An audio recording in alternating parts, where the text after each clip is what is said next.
गांव था, शांत और गांव हरा भरा, जहां बहुत से प्रकार के खाने पीने की चीज मिला करती थी। तरह तरह के ठेले और दुकान लगा करती थी। उसी गांव में सुजीत नाम का चिकन चावल वाला रहता था, लेकिन यह अकेला ही नॉनवेज बेचा करता था। इस कारण वो अपने चिकन का दाम अपना मन से रखा करता था। भाई जल्दी से मेरे लिए एक प्लेट चिकन चावल लगा दो। ठीक है, लगा दूं, लेकिन आज चिकन चावल 150 रुपए है। भाई कल ही तो 100 रुपए थे, आज तुमने 150 रुपए कैसे कर दिया? भाई मैं अकेला यहाँ पर चिकन बेचता हूँ। अगर खाना है तो खाओ, नहीं तो दूसरे गांव जाकर खाकर आओ, पर यहाँ मेरे ग्राहकों को मत भड़काओ। एक तो इतना लूट मचा के रखे हो और ऊपर से बात करने की तमीज भी नहीं है। सुजीत का अकेला दुकान होने के कारण वो अपनी मनमानी करता था। हल्की हल्की गर्मी का महीना आ चुका था। एक लड़का थोड़ा उदास होकर चलते हुए आ रहा था। हे भगवान, मैं कहाँ जाऊं, क्या करूं? मेरे पास तो फूटी कौड़ी भी नहीं है और ऊपर से भूख लग रही है। मुझे क्या खबर थी कि मुझे एक दिन ऐसा भी दिखाना पड़ेगा। वो लड़का ऐसे ही चलते चलते एक गांव में पहुंचता है। पास में एक लड़का होता है। वो लड़का खेत में काम कर रहा होता है। भैया क्या आप मुझे खाने को दे सकते हैं? मुझे बहुत देर से भूख लग रही है। अरे भाई तुम तो बहुत थके हुए लग रहे हो। आओ आओ, पास के पेड़ के पास बैठते हैं। लड़का खाना देखकर खुश हो जाता है। देखो भाई, मेरे पास 4 सूखी रोटियां हैं और माँ ने थोड़ी टमाटर की चटनी दी थी। तुम्हें अगर आपत्ति ना हो तो तुम ये खा सकते हो। मैं घर जाकर खा लूंगा। वो लड़का खाना देखकर खुश हो जाता है। अरे भाई जो भी हो, मुझे तो बहुत भूख लग रही है। लाओ लाओ जल्दी दो मुझे। वो लड़का जल्दी जल्दी रोटी और टमाटर की चटनी खाने लगता है। वो काफी देर से भूखा था, तो कुछ ही देर में सब रोटी खा जाता है। वैसे तुम तो इस गांव के नहीं लगते। कहाँ से आए हो तुम? और सबसे पहले ये बताओ, तुम्हारा नाम क्या है? विशाल नाम है मेरा, और फिलहाल तो अभी मेरा कोई नहीं है। और तुम्हारा बहुत बहुत धन्यवाद जो तुमने मुझे खाना खिलाया। वैसे भाई तुम कपड़े से तो पढ़े लिखे लग रहे हो। आगे कहीं रहने की व्यवस्था है या नहीं? विशाल बिना कुछ सोच सीधा बोलता है। अभी तो ना मेरे पास रहने के लिए जगह है, ना ही खाने के लिए कुछ। अगर तुम अपने पास मुझे रख लो तो बहुत मदद हो जाएगी। मैं तो एक गरीब आदमी हूं भाई। तुम्हें आपत्ति ना हो, तुम्हें अपना छोटे से घर में तुम्हें रख सकता हूं, लेकिन हाँ, खाने के लिए तुम्हें ही कुछ काम करना पड़ेगा। दोनों इतनी ही बातें करके गुलशन के घर चले जाते हैं। गुलशन का घर ना पक्का मकान ना कुछ, एक मिट्टी की झोपड़ी जैसा ही एक घर था। गुलशन अपनी माँ के साथ रहा करता था। दोनों ही घर आ जाते हैं। तुम्हारे साथ ये कौन है? कहाँ से ले आए इसको? माँ, ये विशाल है। बेचारा बहुत भूखा था तो इसे मैं अपना साथ घर ले आया। इसके पास अभी रहने के लिए कुछ नहीं है, तो मैं इसे अपने घर ले आया। वो सब तो ठीक है बेटा, लेकिन हमारे खुद के पास खाने के लिए सही से पैसे नहीं है। हम किसी और को क्या ही देंगे।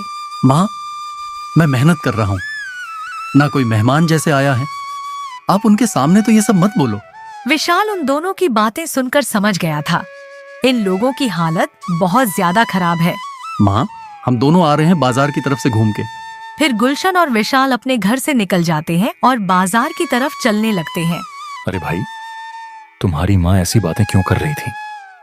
अगर तुम्हें रूपों की इतनी दिक्कत है तो तुम खेती किसानी क्यों कर रहे हो? अरे भाई, क्या बताऊं तुम्हें। एक समय पर मेरी माँ की बहुत ज्यादा तबीयत खराब हो गई थी, जिस कारण मुझे गांव के प्रधान से कुछ पैसे उधारी में लेना पड़ा, और मैं हूं पैसा चुका नहीं पाया, तो अभी प्रधान के खेत में ही काम करता हूं। जितना उधारी लगा है वह मैं चुका रहा हूं। गुलशन की बातें सुनकर विशाल को सारा माजरा समझ आ जाता है। अरे तो तुम कुछ करते क्यों नहीं हो? इतने सारे लोग छोटे छोटे धंधा खोल के रखे हैं, तुम्हारा उससे काफी अच्छी कमाई हो जाती। ना ही मेरे पास इतने पैसे हैं और ना ही मैं इतना ज्यादा पढ़ा लिखा हूं। जो कमाता हूं उससे मैं और मेरी माँ खाकर अपना गुजारा करते हैं। बस चलिए, सब छोड़ो, मैं तुझे गांव घूमता हूं। फिर क्या था, दोनों गांव घूमने लगते हैं। उसे गांव में तरह तरह के खाने की चीज बिकती थी, लेकिन गांव में सबसे ज्यादा भीड़ रहती थी सुजीत की दुकान पर, क्योंकि वह अकेला ही गांव चिकन वाला था। अरे गुलशन, इसके यहाँ इतनी ज्यादा भीड़ क्यों लगी हुई है?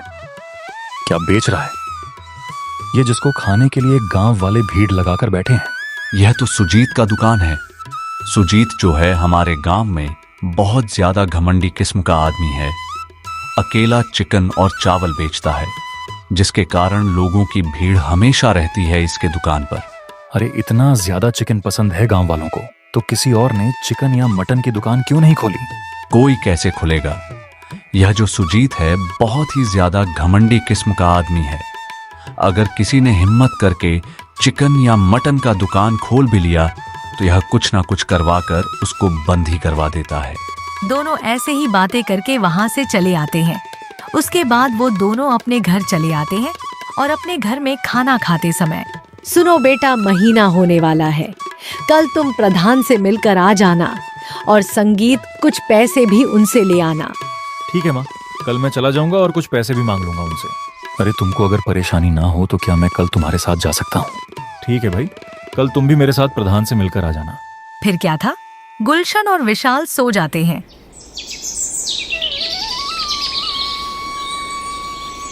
सुजीत के दुकान पर दम भीड़ लगी हुई थी। लोग बड़े ही चाव से चिकन और चावल खा रहे थे।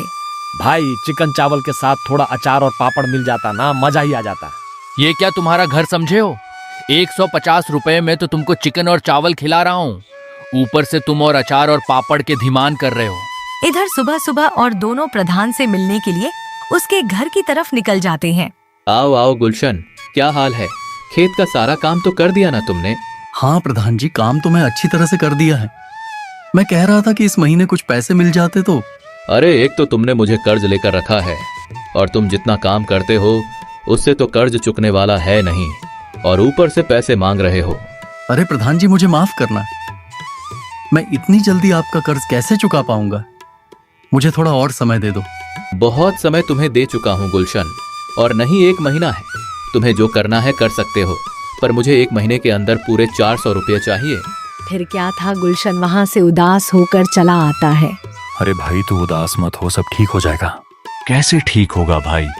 मैं इतने पैसे कहाँ से लाऊंगा? मैं तो बस खेती करता हूँ, खेती करके तो इतना पैसे नहीं कमा सकते। हमको कुछ और धंधा करना पड़ेगा। देख, मेरे पास एक आइडिया है। मैं जब से आया हूँ देख रहा हूँ तेरे गांव में चिकन और चावल वाले के ठेले पर बहुत ज्यादा भीड़ रहती है। अगर हम कुछ करके भी चिकन चावल का दुकान खोलें तो भी वह सुमित बंद करवा देगा। अरे हम कॉपी करेंगे तब ना बंद करवाएगा। वो तो बहुत ज्यादा महंगा बेच रहा है अपना चिकन चावल, लोगों खा नहीं पा रहे हैं और बहुत सारे ग्राहक बिना खाए चले जा रहे हैं। ऊपर से एक ही का दुकान है। हाँ, तो तेरे दिमाग में क्या चल रहा है? जल्दी जल्दी बोल। चिकन पाव मसाला, चिकन के साथ पाव भाजी, ये तो किसी ने सुना भी होगा।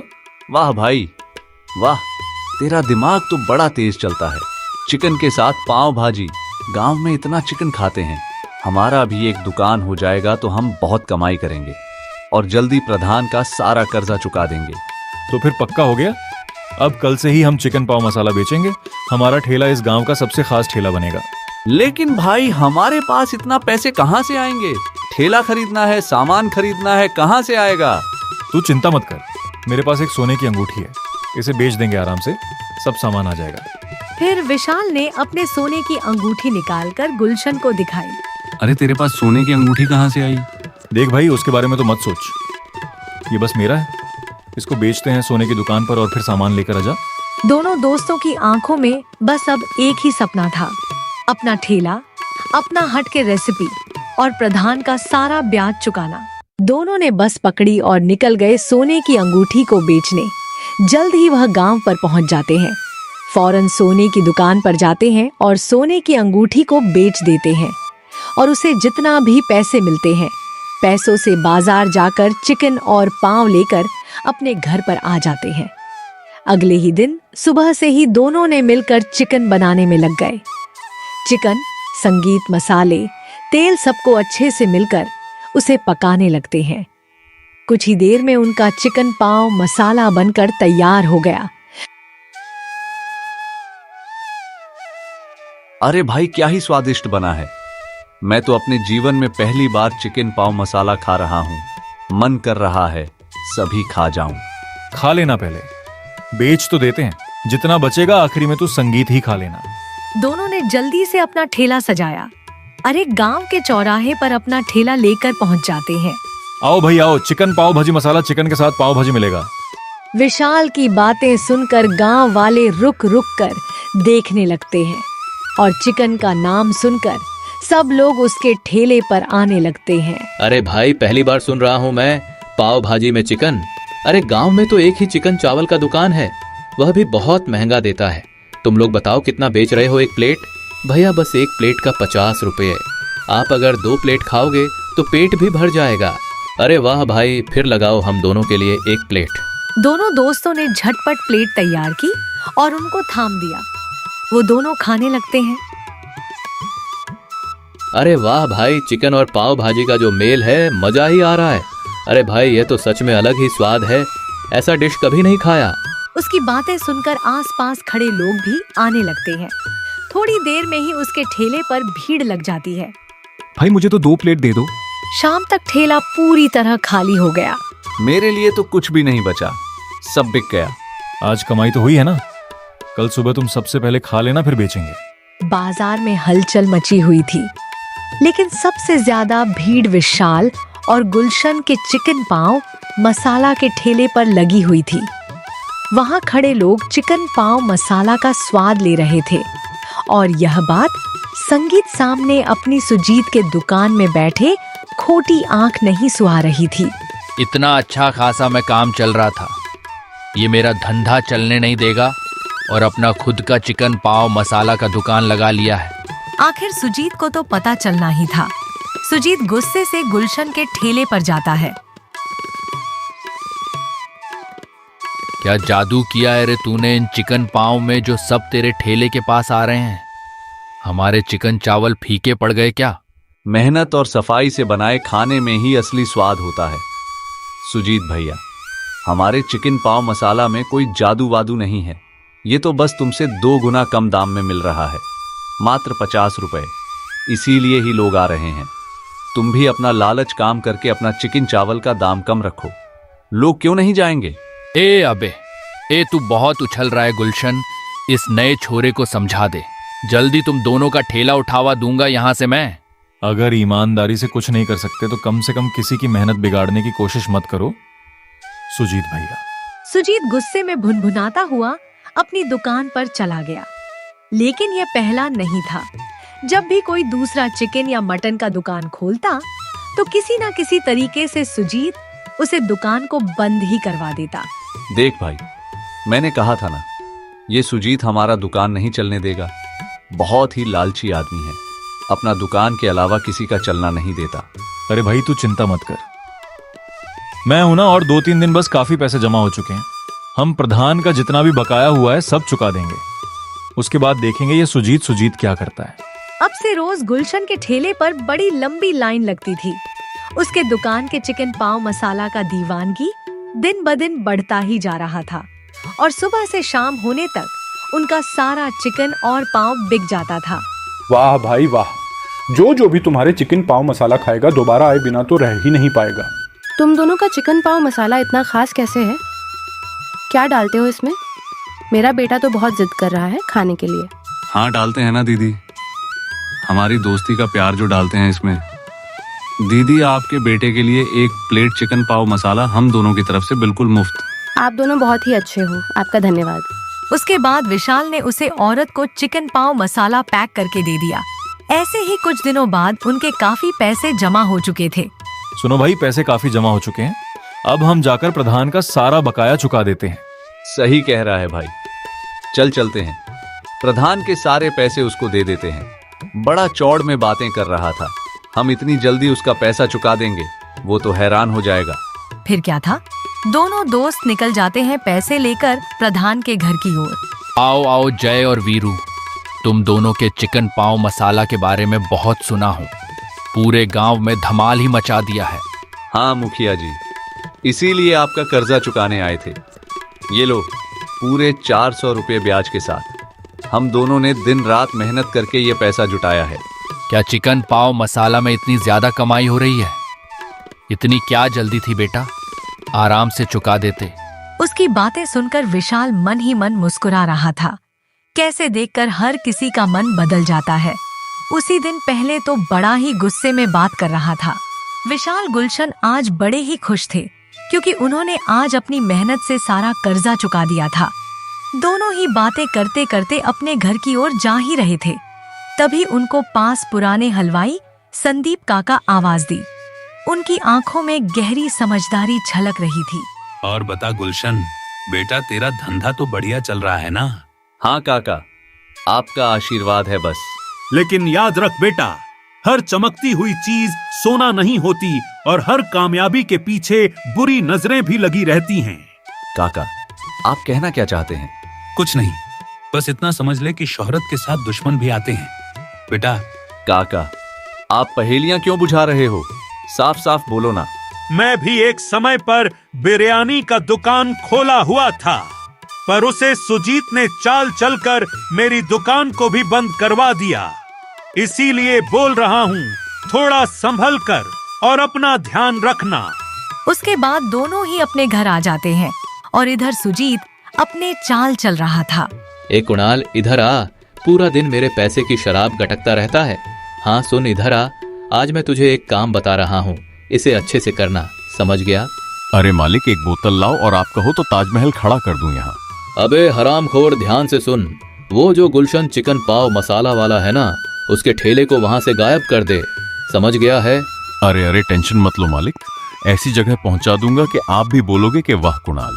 वाह, ये ले 2 बोतल एक्स्ट्रा। ठीक है मालिक, मैं जाता हूँ, फिकर नॉट मालिक। उसके बाद कुणाल वहां से टेढ़ा मेढ़ा गिरता हुआ निकलता है। आज तो बोतल का जुगाड़ हो गया यार। अबे कहाँ गया वो ठेला? उसके बाद कुणाल ने ठेले को धकेलना शुरू कर देता है और ठेले चैन से बना हुआ होने के कारण वहां से हिल नहीं पा रहा था। आज उस ठेले को इतना दूर छोड़ आऊंगा कि मालिक रोज फ्री में बोतल भी देंगे मुझे। अगले दिन सुबह कुणाल घर जाने के संगीत बाद सुजीत की दुकान के बाहर सोया है। अबे हरामखोर है, उठ उठ, यहीं लुढ़क गया था क्या? कहीं का एक काम कहाँ वो भी नहीं हुआ तुझसे, हैं? अरे मालिक, क्या बात करते हो? उस चिकन पाव वाले का ठेला तो कोसों दूर छोड़ आया रात में। अरे हैं बुर्बक, वो देख, सामने किसका ठेला है, वो किसका है वो? और इधर गुलशन और विशाल के ठेले पर काफी भीड़ लगी हुई थी। ओ तेरी, तो ये यहाँ कैसे आया? अरे मैं सच कह रहा हूँ मालिक, मैंने तो इसे बहुत दूर तक धकेला था। अरे गलती मेरी ही है, जो एक शराबी से काम लेना चाह रहा था। चल भाग यहाँ से, चल। एक रात का समय था। बाजार की चहल पहल धीरे धीरे खत्म हो रही थी। ज्यादातर दुकानें बंद हो चुकी थीं, लेकिन सुजीत की आंखों में एक अलग ही चमक थी। वो अपनी दुकान बंद कर चुका था, लेकिन उसकी असली चाल अब शुरू होनी थी। वो इधर उधर देखता है कि कोई उसे देख तो नहीं रहा। फिर दबे पांव गुलशन और विशाल के ठेले की ओर पड़ता है। दूसरी ओर दोनों काफी खुश थे। ऐसा ही चला रहा तो भाई हम अपना एक ढाबा खोल लेंगे और ढाबे का हम एक बड़ा सा नाम डालेंगे, गुलशन और विशाल का चिकन वड़ा पाव। हाँ। देखो बेटा, दुकान अच्छी चले या ना चले, पर कभी भी अपने मन में लालच मत लाना। दुकान हमेशा ईमानदारी और मेहनत से चलती है। दोनों ने अपनी माँ की बातें सुनकर सर हिलाया। अगले दिन दोनों का ठेला बाजार में लगा था। हमेशा की तरह भीड़ उमड़ने लगी थी, लेकिन तभी कुछ ऐसा हुआ जिससे माहौल पूरी तरह बदल गया। तभी पुलिस के कुछ लोग उसके ठेले पर आए। हाँ जी भाई, मैं फैसल खान। हमें एक शिकायत मिली है, संगीत की तेरे चिकन पाव में कुछ गड़बड़ है। सर आप क्या कह रहे हैं? ऐसा तो कुछ नहीं है। तभी सुजीत कहता है, अरे इंस्पेक्टर साहब, हमने भी सुना है कि इसकी दुकान पर कुछ गड़बड़ हो रही है, आप खुद ही देख लो। अरे ये झूठ बोल रहा है, हमारी दुकान में कभी कुछ गलत नहीं हुआ। इंस्पेक्टर साहब, ये जरूर किसी की साजिश है। जब तक जांच नहीं होती कुछ नहीं कह सकते। हमें ठेले की पूरी तलाशी लेनी होगी। ठीक है सर, आप आराम से तलाशी कर लीजिए। हम कुछ गलत नहीं करती तो क्यों डरे। हाँ ठीक है, तुम सब पीछे हट जाओ। यह देखकर बाजार में हलचल मच गई। सबके चेहरे पर हैरानी और बेचैनी थी, लेकिन गुलशन को अपनी मेहनत पर पूरा भरोसा था। इंस्पेक्टर फैसल संगीत खान ने ठेले की तलाशी शुरू की। लोग जमा होकर यह सब देख रहे थे। तभी अचानक एक पैकेट बरामद हुआ, जिसमें कुछ संदिग्ध पदार्थ थे। ये सब क्या है भाई? मुझे नहीं पता इंस्पेक्टर साहब, मैं कभी कोई गलत चीज नहीं बेचता। ये यहाँ कैसे आया? ओ अब समझ में आया, इसीलिए तेरे चिकन पाव इतने मशहूर थे। हाँ देखो भाई, देखो, सभी देखो, यह सब देखकर विशाल को गुस्सा आ गया। वो सुजीत की तरफ उंगली उठाते हुए कहने लगा, तू बहुत नीच आदमी है, ये सब तेरी ही साजिश है, क्योंकि तेरा दुकान जो नहीं चल रहा था। अरे उल्टा चोर कटवाल को डांटे, खुद मिलावट कर रहा है, अब एग्जाम मेरे ऊपर डाल रहा है। तभी उनके बीच प्रधान खड़ा हुआ था। वह भी कहने लगा, हाँ भाई, ये इसीलिए तो 1 महीना पहले ही मेरा सारा बकाया चुका दिया। जिसके पास फूटी कौड़ी नहीं थी वह अपना ठेला खड़ा कर लिया और साथ ही इतनी ज्यादा बिक्री भी कर ली। यह सब सुनकर गांव वाले आपस में बातें करने लगते हैं। तभी अचानक से विशाल कहता है। सभी की नजरें विशाल पर टिक गई। अभी से क्या पता है भाई, ये झूठ बोल रहा है। हाँ भाई, क्या जानते हो तुम बताओ। ठीक है, अब मेरे पास कोई चारा नहीं है। उसके बाद विशाल ने अपनी जेब से एक कार्ड निकाला और इंस्पेक्टर फैसल खान को दे दिया। इंस्पेक्टर ने उसे पढ़ा और चौंक गया। हाँ, रॉयल किंग होटल का मालिक विशाल मल्होत्रा। क्या तुम राजेंद्र मल्होत्रा के बेटे हो? क्या तुम सच में होटल के मालिक हो? जी हाँ। यह सब सुनकर पूरा गांव हैरान हो जाता है। सबसे ज्यादा तो गुलशन हैरान था। ये कितना बड़ा होटल का मालिक यहाँ गांव में आकर ठेला क्यों लगा रहा? ये झूठ बोल रहा है, वरना ये गांव में आकर ठेला क्यों लग रहा था? कार्ड नकली बनवा के ले आया है। तभी अचानक से उसे गांव में एक गाड़ी आई और उसे गाड़ी से निकलता है एक आदमी, राजेंद्र मल्होत्रा। उसको देखकर सब और उनको भी थोड़ा थोड़ा यकीन होने लगता है। अरे सर, आप यहाँ? अरे पिताजी, आप यहाँ? हाँ बेटा, तेरा समय समाप्त हो गया। अब तू आकर हमारा होटल संभाल सकता है। पिताजी, मैं एक दिन यहाँ पर रहना चाहता हूँ और ये सारे माजरा सुलझाकर मैं अगले दिन घर आ जाऊंगा। ठीक है बेटा, लेकिन जल्दी आना। इतना कहकर राजन मल्होत्रा अपनी गाड़ी लेकर वापस चले जाते हैं। अब सबको यकीन हो चुका था, विशाल को बड़े होटल का मालिक है। सर, बता सकते हो ये पुड़िया में क्या है? विशाल ने उसे बुढ़िया को हाथ में लिया। ये एक नशीली दवा है और किसी के खाने में मिला दिया जाए तो व्यक्ति उसके खाने की आदी हो जाता है और उसकी एक तरह से लत लग जाता है। और मुझे शक नहीं, पूरा यकीन है, ये सुजीत काम है। पहले भी गांव में और चिकन और मटन के ढाबे खुल चुके हैं, उनको बंद करवा चुका है। ये झूठ बोल रहा है, इसमें मेरा कोई भी हाथ नहीं है। तुझे क्या लगता है इतने बड़े होटल का मालिक एक छोटा सा ठेला चला रहा है, फिर भी उसमें मिलावट करेगा? पुलिस उसकी एक नहीं सुनती है और उसको अपने साथ पकड़कर जेल ले जाती है। और इधर गुलशन अभी यह सोच में था कि यह मेरे साथ आखिरकार काम क्यों कर रहा था। गुलशन भाई, तू इतना बड़ा आदमी होकर मेरे साथ इस ठेले पर काम क्यों कर रहा था? अरे क्या है कि मेरे पिताजी बहुत ही सीधे और उच्च विचार के, उनको लगा कि मैं अगर होटल का मालिक बन गया तो उसे संभाल नहीं पाऊंगा, इसीलिए उन्होंने मेरा 1 महीने के लिए परीक्षा लिया। अब तू चिंता मत कर, मैं तेरे लिए होटल खोलकर ही इस गांव से जाऊंगा, इसीलिए ही रुका हुआ हूं। अब गुलशन को सारी बातें समझ आ चुकी थी। फिर क्या था, दोनों बहुत ही ज्यादा खुश हो जाते हैं और गांव में विशाल ने अपने दोस्त के लिए बड़ा सा होटल खोल दिया। हमारी कहानी यहीं पर खत्म होती है।